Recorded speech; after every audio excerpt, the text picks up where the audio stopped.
ये वीडियो मैं बना रहा हूँ उन लोगों के लिए जो कि सिक्योरिटी फोर्सेस में एम्प्लॉयड हैं, जैसे कि पुलिस में हैं, आर्मी में हैं, सीएसएफ में, बीएसएफ में हैं।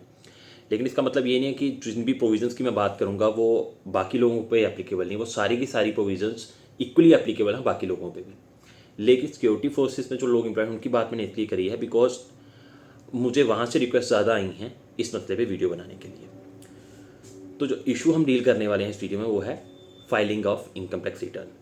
रिक्वायरमेंट किसको है इनकम टैक्स रिटर्न फाइल करने की, सही तरीके से कैसे रिटर्न फाइल करें, और अगर हम गलत फाइल करते हैं तो उसके कॉन्सिक्वेंसेस क्या होंगे।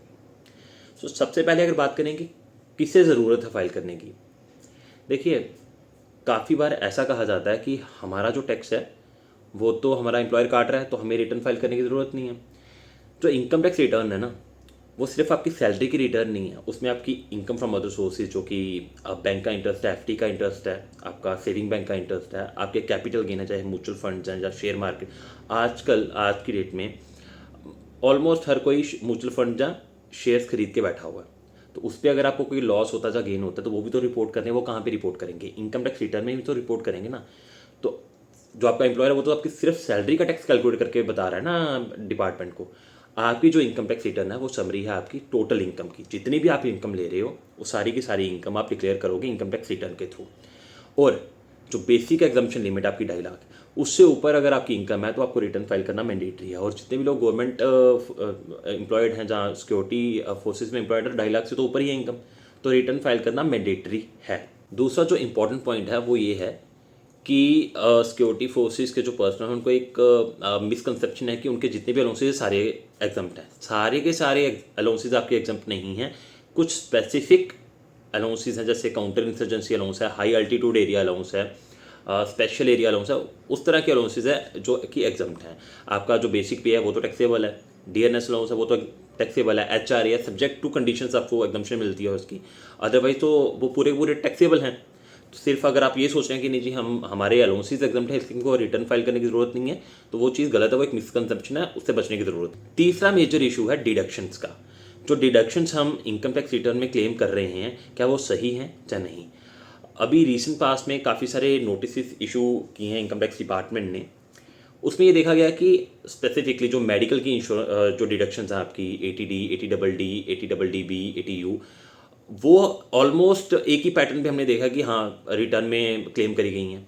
देखिए ये जो ATU, AT double D B, ये सेक्शंस है मेडिकल की, ये उन लोगों को मिलती है जिनको कि कोई स्पेसिफाइड डिजीज़ है, जैसे कैंसर है, ट्यूमर है, कोई कार्डिक प्रॉब्लम है, हार्ट की प्रॉब्लम है, या फिर कोई डिसेबिलिटी है।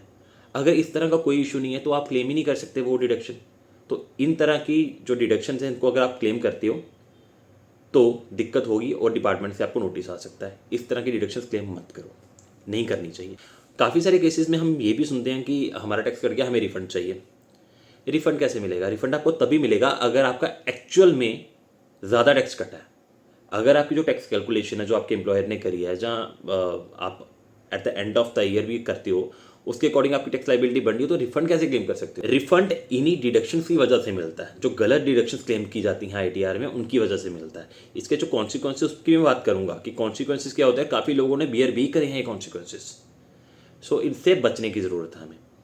चौथा जो इंपॉर्टेंट पॉइंट है, काफ़ी केसेस में हमने सुना कि यार हमने तो डेटा सही दिया था, हमारे सीए ने गलत कर दिया। तो यार कभी भी चार्टर्ड अकाउंटेंट ना इन मेजॉरिटी 99% केसेस में कभी नहीं बोलेगा कि आप गलत फाइल करके रिफंड लो।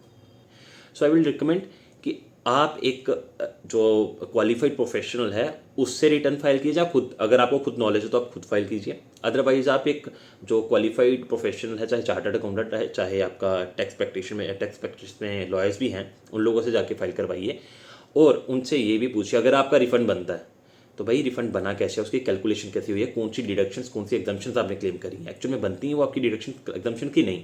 अगर नहीं बन रही है तो अल्टीमेटली आप ही को नोटिस आएगा। देखिए जब भी हम रिटर्न फाइल करते हैं तो रिटर्न के एंड में एक ओटीपी मांगते हैं हमसे, हम ओटीपी देते हैं वेरीफाई करने के लिए। तो वो ओटीपी बेसिकली क्या है, एक डिक्लेरेशन है कि जितनी भी चीज़ें आईटीआर में हमने क्लेम करी हैं वो सही हैं। तो जब हम खुद ही क्लेम कर रहे हैं कि हम खुद ही डिक्लेरेशन दे रहे हैं कि जितनी भी चीज़ें आईटीआर में लिखी गई हैं वो सही हैं, तो फिर हम किसी और को कैसे लाइबल ठहरा सकते हैं जो भी गलत डेटा हमने वहाँ पे भरा है उसके लिए। तो अल्टीमेटली जो नोटिस इशू होगा अगर गलत इन्फॉर्मेशन फाइल करते हैं, गलत डिडक्शंस क्लेम करते हैं, वो अब तो पैन पे होगा और उसके कॉन्सिक्वेंसेस भी हमें बियर करने पड़ेंगे। अब बात करते हैं कॉन्सिक्वेंसेस की। अगर हमने गलत फाइलिंग करके रिफंड क्लेम करा है तो जो कॉन्सिक्वेंसेज रहेंगे, सबसे बड़ा कॉन्सिक्वेंस है पेनल्टी, जो कि 200% रहेगी। गलत फाइलिंग करी है, अगर आपने 100 रुपये का रिफंड लिया तो 200 रुपये वो पेनल्टी के फॉर्म में ले लेंगे। 100 रुपया दिया था, 300 तो सीधे सीधे लेंगे और इंटरेस्ट अलग से, इंटरेस्ट की कैलकुलेशन अलग से होगी। तो वो पे कौन करेगा? अल्टीमेटली जो टैक्स पेयर है, जो सेस है, वही करेगा ना, उसी को करना पड़ेगा ना। बाकी आपके जो एग्जाम्प्ट अलाउंसेज हैं या फिर आपकी जितनी भी डिडक्शंस की मैंने बात करी, वो कौन क्लेम कर सकता है, जहाँ क्या लिमिट है उनकी, उसकी इसी वीडियो में बात नहीं करेंगे। उसकी अलग से डिटेल में एक वीडियो बना देंगे, उसमें हम डिटेल में मेडिकल की अलग से बात कर लेंगे, होम लोन की अलग से बात कर लेंगे, एजुकेशन जो आपका लोन है उसकी अलग से बात कर लेंगे, एग्जाम्पल अलाउंसेस की अलग से बात कर लेंगे। लेकिन इस वीडियो के एंड में मैं आपसे ये बोलूँगा कि हमारा जो समरी है, समरी ये बनती है, जो हमें इस वीडियो से सीखना वो ये है, 1-2.5 लाख से ऊपर इनकम है तो रिटर्न फाइल कीजिए, गलत एग्जम्पशन या गलत डिडक्शंस क्लेम मत कीजिए, और अगर आपको खुद नॉलेज है तो खुद फाइल कीजिए अपनी ITR, या फिर एक क्वालिफाइड प्रोफेशनल से रिटर्न अपनी फाइल करवाइए।